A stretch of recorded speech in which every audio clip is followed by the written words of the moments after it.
খবৰ কেনেকুৱা সকলোৰে সবৰে ভাল লাগি আছে आप थोड़ा सा बेटा थोड़ा सा पीछे आओ वो लोगों को मैं नहीं देखूंगा যিবিলাকৰ মনত চিন্তা হৈ আছিল এপইন্টমেন্ট লেটাৰ নাহিব বুলি মোক WhatsApp কৰি আছিল আজি মনটো ভাল লাগিছে নে নাই আজি লাগিছে ঠিক আছে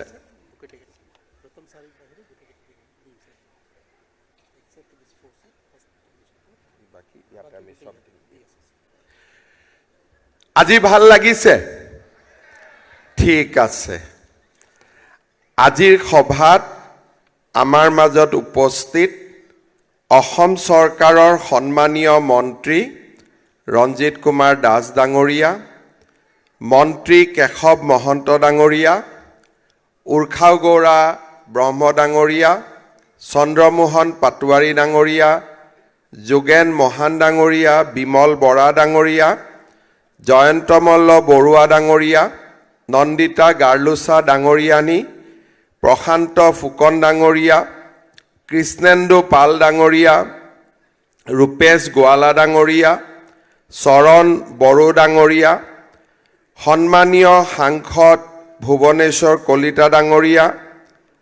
আমাৰ অতিৰিক্ত মুখ্য সচিব কল্যাণ চক্ৰৱৰ্তী ডাঙৰীয়া সাধাৰণ প্ৰশাসন বিভাগৰ আয়ুক্ত সচিব মণিবন্দন ডাঙৰীয়াকে আদি কৰি আজিৰ সভাত উপস্থিত বিভিন্ন বিভাগৰ বিষয়াসকল আৰু আজিৰ নিযুক্তি প্ৰক্ৰিয়া প্ৰদান অনুষ্ঠানত ভাগ ল'বলৈ অহা উত্তীৰ্ণ প্ৰাৰ্থীসকল আৰু তেওঁলোকৰ অভিভাৱক আৰু আজিৰ সভাত উপস্থিত সুধীবৃন্দ অসমত আমি আৰম্ভ কৰা অসম প্ৰত্যক্ষ নিযুক্তি প্ৰক্ৰিয়া বা এডিআৰইৰ আজি এক প্ৰকাৰ ক'ব গ'লে দ্বিতীয়বাৰৰ বাবে আমি চতুৰ্থ বৰ্গৰ প্ৰাৰ্থীসকলক নিযুক্তি দিবলৈ ইয়াত সমবেত হৈছোঁ আজি আমি ৪,৩৬৯ গৰাকী প্ৰাৰ্থীক অসম চৰকাৰৰ বিভিন্ন বিভাগত আমি নিযুক্তি দিম আৰু এই নিযুক্তি প্ৰক্ৰিয়া প্ৰদান অনুষ্ঠান সম্পূৰ্ণ হোৱাৰ লগে লগে আমাৰ এডিআৰইৰ যি এটা দীঘলীয়া প্ৰক্ৰিয়া আছিল সেই প্ৰক্ৰিয়া সামৰণি পৰিব ২০২৩ চনৰ 10 মে তাৰিখে আমি প্ৰথমবাৰ আমাৰ এডিআৰই পৰীক্ষাত নিযুক্তি পত্ৰ লাভ কৰা বা নিযুক্তি পাবলৈ সক্ষম হোৱা প্ৰাৰ্থীসকলক আমি নিযুক্তি পত্ৰ প্ৰদান কৰিছিলোঁ সেইবাৰ আমি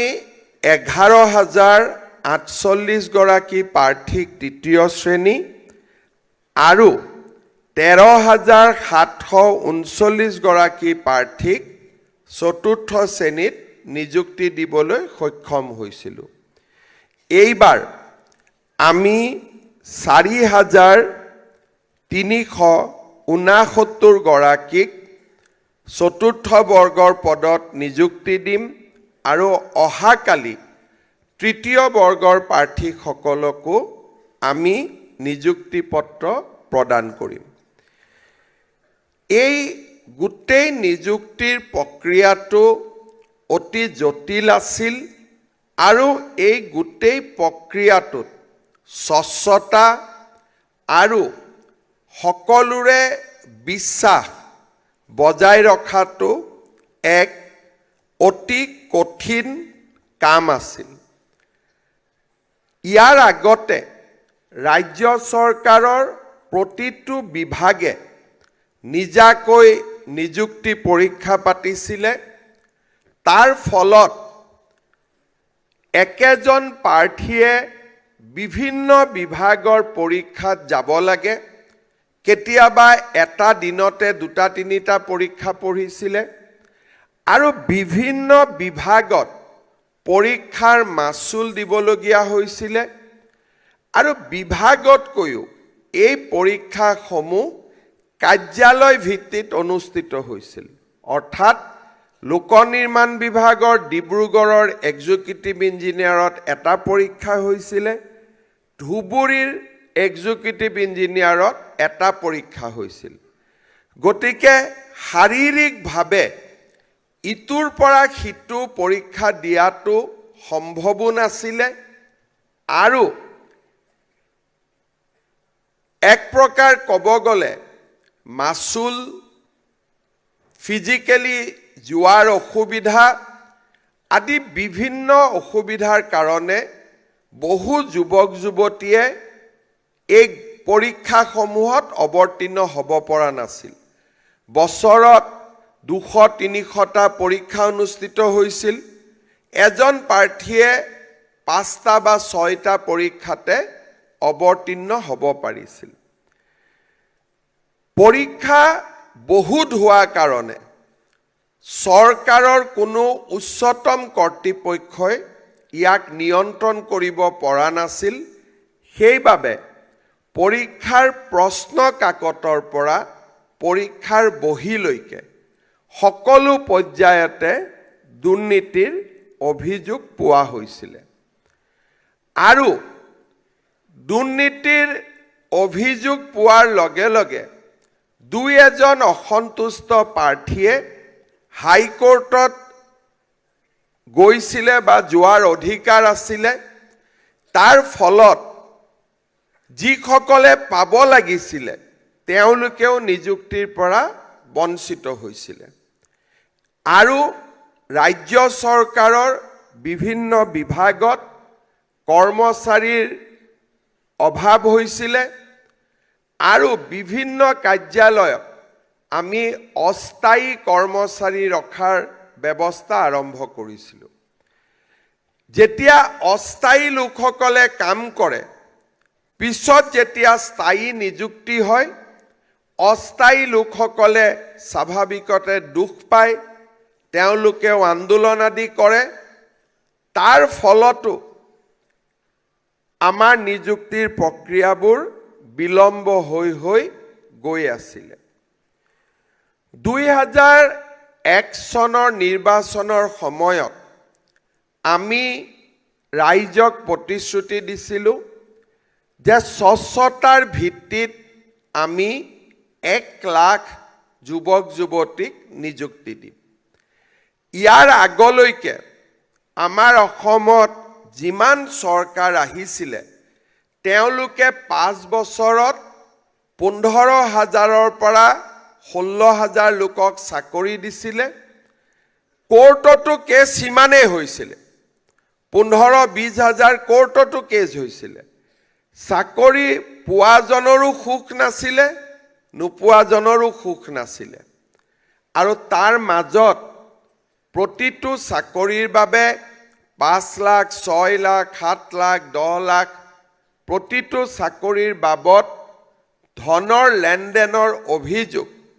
সকলো পৰ্যায়তে ক'ব গ'লে বাতৰি কাকত টেলিভিছন মানুহৰ মুখে মুখে এই কথাবিলাক বিয়পি আছিলে ধনৰ লেনদেনৰ কিছুমান কথা পোহৰলৈ অহাৰ পিছত চৰকাৰে অনুসন্ধান কৰিছিলে আৰু বহুত কথা সঁচা বুলি প্ৰমাণো হৈছিলে আৰু বহুত বিষয়া কৰ্মচাৰীয়ে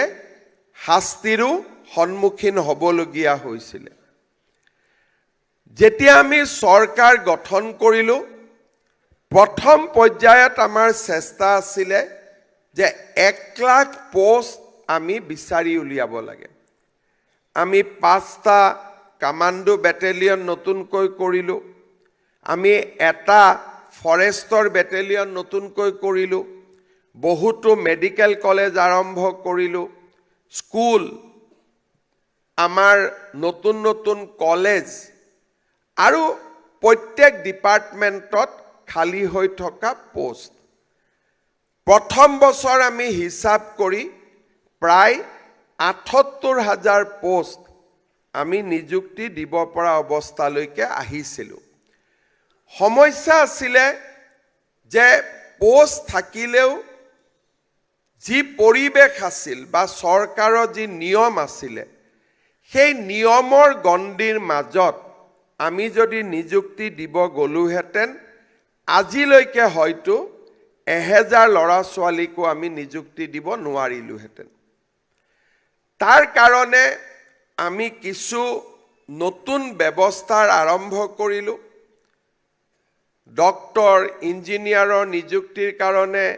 আমি সুকীয়া ছাৰ্ভিচ বোৰ্ড গঠন কৰিলোঁ আৰু ACS APS ইঞ্জিনিয়াৰ আদি নিযুক্তিৰ কাৰণে লোকসেৱা আয়োগক দায়িত্ব দিলোঁ আৰু বিভিন্ন বিভাগক আমি ক'লোঁ যে আপোনালোকে নিজে নিযুক্তি দিব নালাগে আমি এটা পৰীক্ষা পাতিম যাতে সকলোৱে সেই পৰীক্ষাটোত অংশগ্ৰহণ কৰিব পাৰে তাৰ বাবে আমি নতুন আইন পাছ কৰিলোঁ আৰু আইনত লিখা হ'ল যে বছৰৰ কোনোবা এটা দিনত সকলো বিভাগে তেওঁলোকৰ খালী থকা পদ ৰিক্ত পদ বা নতুনকৈ ক্ৰিয়েট কৰা পদ এই গোটেইবিলাক চৰকাৰক তেওঁলোকে জনাব ST SC OBC ৰিজাৰ্ভেশ্যন জনাব আৰু গোটেই পোষ্টবিলাক সংলগ্ন কৰি আমি চতুৰ্থ আৰু তৃতীয় বৰ্গৰ দুখন আয়োগ গঠন কৰিম চতুৰ্থ বৰ্গৰ পদ বুলি কওঁতেও তাৰ ভিতৰতো বা তৃতীয় বৰ্গৰ পদ বুলি কওঁতে তাৰ ভিতৰতো আৰু বহুত পদ থাকে কাৰোবাৰ ক্লাছ 8 কোৱালিফিকেশ্যন কাৰোবাৰ ক্লাছ 10 কোৱালিফিকেশ্যন ড্ৰাইভাৰৰ বাবে মানদণ্ড বেলেগ ষ্টেনোগ্ৰাফাৰৰ কাৰণে মানদণ্ড বেলেগ অফিচ এছিষ্টেণ্টৰ বাবে মানদণ্ড বেলেগ এটা চতুৰ্থ বৰ্গ বা এটা তৃতীয় বৰ্গৰ অধীনতো আমি দুটা তিনিটাকৈ পৰীক্ষা পাতিবলগীয়া হ'ল বা তাৰ আমি ব্যৱস্থা কৰিলোঁ প্ৰথম বছৰত আমি এটা পৰীক্ষাও আছিলে আৰু আমি সুন্দৰভাৱে তাক আমি সমাপন কৰিব পাৰিছিলোঁ কিন্তু তাৰ লগত প্ৰত্যাহ্বানো আছিলে যে অসমৰ একাংশ মানুহে কেনেকৈ পৰীক্ষাৰ প্ৰশ্ন কাকতখন লিক হয় কেনেকৈ পৰীক্ষাটো কেনচেল হয় তাৰে তেওঁলোকে ৰিচাৰ্চ কৰি থাকিলে কিছুমানে পৰীক্ষাটো ভাল কৰি পাতিব খুজিলে আৰু কিছুমানে পৰীক্ষাটো নহওক পৰীক্ষাটো বেয়া হওক প্ৰশ্ন কাকত লিক হওক তাৰ কাৰণে প্ৰচেষ্টা কৰি থাকিলে এটা সময়ত আমি পৰীক্ষা পাতিবৰ কাৰণে ইণ্টাৰনেট আদিও কাটি দিবলগীয়া পৰিৱেশ হ'ল যদিও এইটো ভাল কথা নাছিলে কিন্তু পৰিস্থিতিৰ বাধ্যত পৰি আমি ইণ্টাৰনেট পৰ্যন্তও কাটিবলগীয়া হ'ল পুলিচো ডিপ্লয় কৰিবলগীয়া হ'ল দুই এজনে বিতৰ্কও কৰিলে যে আমাক এনেকৈ চেক কৰিলে তেনেকৈ চেক কৰিলে কিন্তু পৰীক্ষাটোৰ স্বচ্ছতাটো বজাই ৰখাৰ কাৰণে কোনো নিবনুৱা যুৱক যুৱতীৰ মনত যাতে এটা ধাৰণা নহয় যে আমাৰ প্ৰতি অন্যায় কৰা হৈছে তাৰ কাৰণে আমি যথেষ্ট কষ্ট কৰি পৰীক্ষাৰ স্বচ্ছতা বজাই ৰখাৰ বাবে আমি চেষ্টা কৰিছিলোঁ আবেদনৰ মাচুল নোলোৱা কাৰণে আৰু পৰীক্ষাটোৰ প্ৰতি বিশ্বাস জন্মাৰ বাবে অসমত এইবাৰ 13,79,132 গৰাকী প্ৰাৰ্থীয়ে চতুৰ্থ বৰ্গৰ পদত আবেদন কৰিছিলে এজন দুজন নহয় 13 লাখ আপোনালোকে চিন্তা কৰক যে মেট্ৰিক পৰীক্ষাটো 13 লাখ কেণ্ডিডেট নহয় মেট্ৰিক পৰীক্ষাত ম্যাক্সিমাম 4 লাখ কেণ্ডিডেট হয়। আমাৰ ইমান স্কুল আৰু কলেজো নাই 13 লাখ ল'ৰা ছোৱালীক পৰীক্ষা দিয়াৰ সুবিধা দিয়া বাবে। আমি বিভিন্ন ৰাজ্যক সুধিছিলোঁ যে 13 লাখ বা 15 লাখ কেণ্ডিডেট হ'লে আপোনালোকে কেনেকৈ পৰীক্ষা পাতে। তেতিয়া তেওঁলোকে আমাক কৈছিল যে 3খন প্ৰশ্ন কাকত বেলেগ বেলেগ হয় আৰু 3 দিন পৰীক্ষা হয়। কিন্তু আমি সিদ্ধান্ত ল'লোঁ যে 3খন প্ৰশ্ন কাকত হ'লে কোনদিনাৰখন টান কোনদিনাৰখন সহজ তাতো বিতৰ্ক হ'ব পাৰে। গতিকে আমি চিন্তা কৰিলোঁ যে আমি এটা দিনতে পৰীক্ষা পাতিম। তাৰ কাৰণে আমি প্ৰাইভেট স্কুল প্ৰাইভেট কলেজ যিমান অনুষ্ঠান পাৰোঁ আমি ল'বলগীয়া হ'ল। আৰু 13 লাখ পৰীক্ষাত যদি এটা হলত আমি চেণ্টাৰ চাইছিলোঁ যে 25খন জিলাত আমি যেতিয়া চেণ্টাৰ পাতিব গৈছিলোঁ কিছুমান ডিচিয়ে আমাক কৈছিলে যে ইয়াতকৈ আৰু আমি চেণ্টাৰ দিব নোৱাৰোঁ। এটা বহুত বেছি চেষ্টাৰ মূৰত আমি চেণ্টাৰ পালোঁ। কিন্তু ভয় লাগে যে চেণ্টাৰৰ প্ৰিন্সিপালজনৰ হাতত প্ৰশ্ন কাকত থাকিব। ইয়াৰি পৰীক্ষা অনুষ্ঠিত কৰিছিলোঁ। যদিও 13 লাখ প্ৰাৰ্থী আমাক আবেদন কৰিছিলে 9,12,717 গৰাকী প্ৰাৰ্থীয়ে ইয়াত অংশগ্ৰহণ কৰে। আমি 7 মাৰ্চ তাৰিখে লিখিত পৰীক্ষাৰ ফলাফল ঘোষণা কৰিছিলোঁ